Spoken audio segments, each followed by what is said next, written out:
This week I witnessed God's power. My grandmother, she got diagnosed with COVID-19 about a week ago, and on Saturday the doctor called the family and said, you need to start preparing for the worst. She's fading fast. She had pneumonia in one lung and it had spread to both lungs, and she was basically on her last leg. And we called her. We organized this big Zoom meeting where all the family got to basically say goodbye. And we got off the phone and it was just horrific, because people who are infected with this, you can't have family near you. You're essentially dying alone.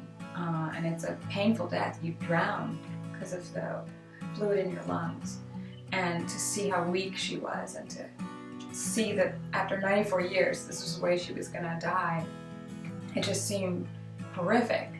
And so we immediately started praying and begging God for more time with her and for healing, and thanking Him for all the time we had had with her. And we reminisced about the happy memories.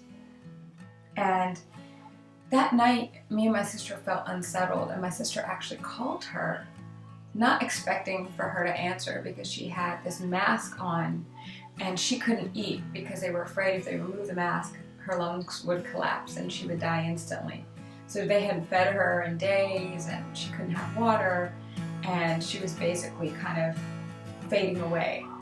And so my sister calls, and the nurse gives my grandmother the phone, which is shocking because we had just been told that same morning that we were going to lose her any moment now. And somehow my grandmother had started recovering and had taken off her mask and was talking to my sister.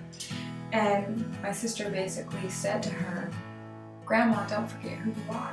You are a woman who loves God. She has always had a deep connection to God, and spread that to her children. It's trickled down to her grandchildren. And you've endured so much in your life.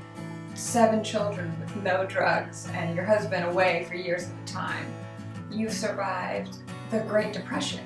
I mean, she lived through things that we can only just begin to imagine.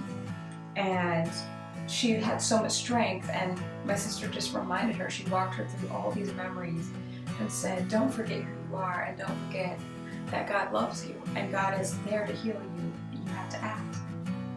And she made my grandmother promise that she would accept healing and that she would get better. And my grandmother, she was a little bit of a jokester, and she said, I'm working on it, sugar.